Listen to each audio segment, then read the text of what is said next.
Sabay-sabay natin alamin ang mga kaganapan na nangyayari sa ating bansa.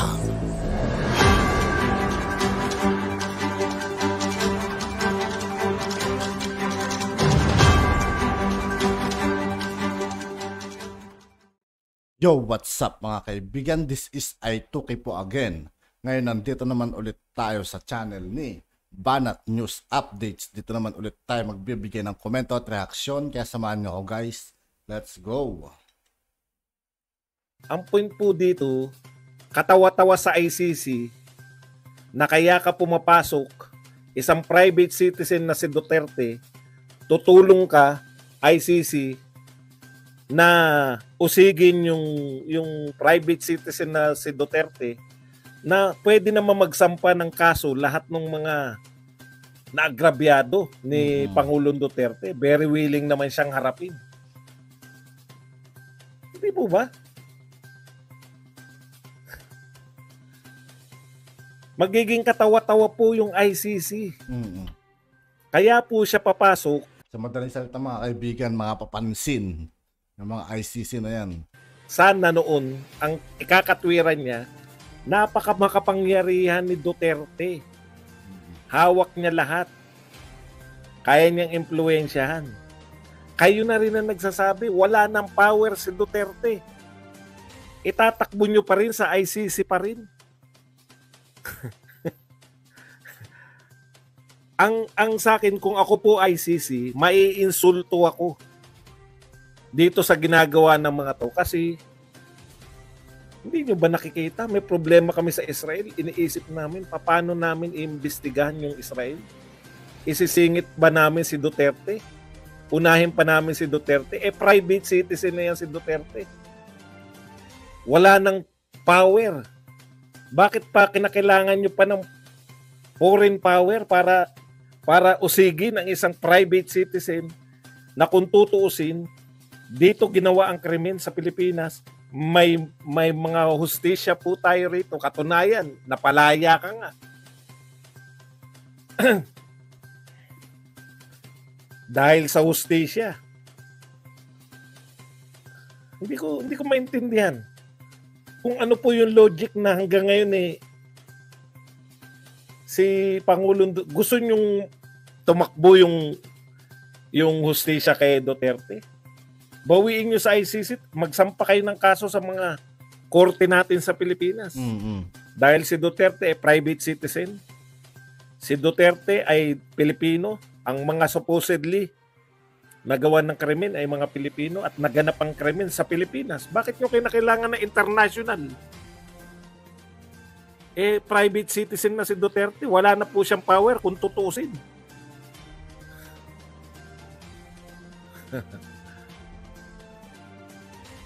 Inaabala nyo. Pagtatawanan po ang ICC ng buong mundo. Bakit siya makikialam sa isang private citizen na wala ng power? Kinakailangan nyo pang papasukin. Kaya lahat nakikialam sa atin yun. Ba't takot na takot kayo? Ako takot na takot. Bakit naman ako matatakot? Pag binatikos mo ba yung mali nilang ginagawa, takot ka na? Iba po yung takot sa tinatalakay lang. Bakit mo naisip na takot si Pangulong takot kami para kay Pangulong Duterte sa ICC? Mga makikitid lang po ang utak na makakaisip na may magagawa ang ICC dito. Wini-welcome nga ni Duterte, puntahan nyo ron. Bakit matatakot? Bobo lang po ang matatakot sa ICC. Bobo ka ba? Bobo ba si Duterte? ang una mo naisip pag tinatala kayo ICC, takot. Ngayon, pasalamat na rin, sinabi ni De Lima yan. Dahil dyan, nagsalita po ang ating Office of Solicitor General. Excuse me po. Nararamdaman ko rin, no? Pagkape ko ng kape, dilaw siya, boss, si Amor. Dilawan pala yan. Kasi kayo mga dilawan, mahihina talaga utak nyo. Akala nyo natatakot kami sa ICC. Hindi na nga member niyan eh. Sinasabi ko sa iyo, nilalatag ko sa iyo. Alam ko naman kung bakit ka rin narito kahit dilawan ka eh. May natututunan ka rito para matuto ka. Pag hindi ka na member, wala na silang jurisdiction. Ikalawa, ang tawag dyan kaya international, inter means at least 2 bansa ang involved. International. Etong kaso natin, national lang. Local lang. Pilipinas, Pilipino biktima, Pilipino yung supposedly. Yun po yun. Okay. Kala mo makakapasok dito? Pakinggan natin yung OSG. Office of the Solicitor General. Yan. Ito po. Sabi ni Solgen, DOJ to dati, di ba? Ano na ang pangalan ni Menardo Guevara?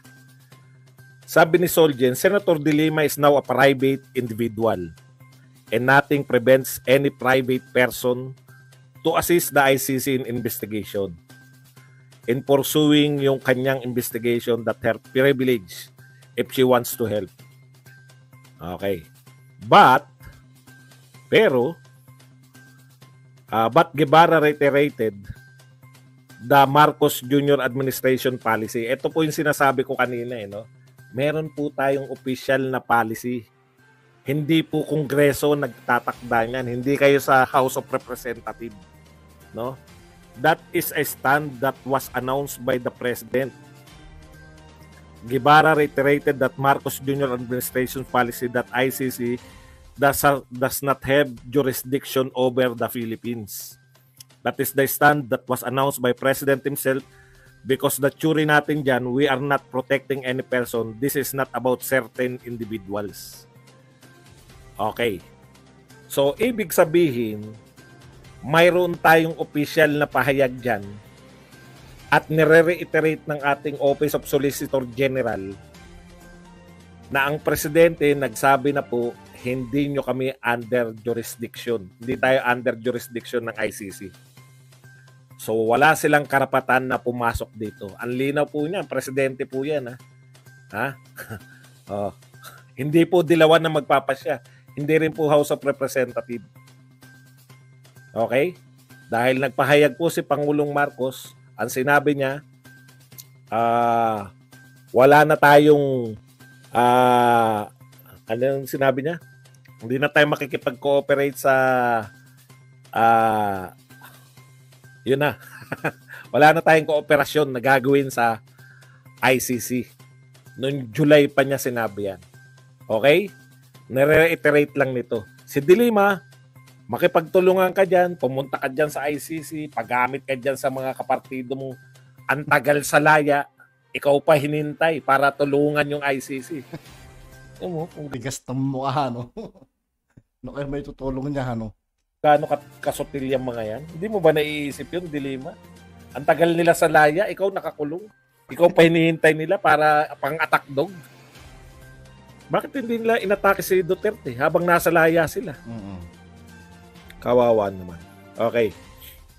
Punta na po tayo rito sa sinabi ni Martin. Ito po, pwede nyo pong, si ano muna, si Lacson, no? Yung po kay Lacson, dito po sa, meron nagpakape. Siyempre, pag may mga nagpakaping ganyan, pasensya na kayo dahil hindi ko na nabasa. Teka lang, basahin natin yung nagpakape rito.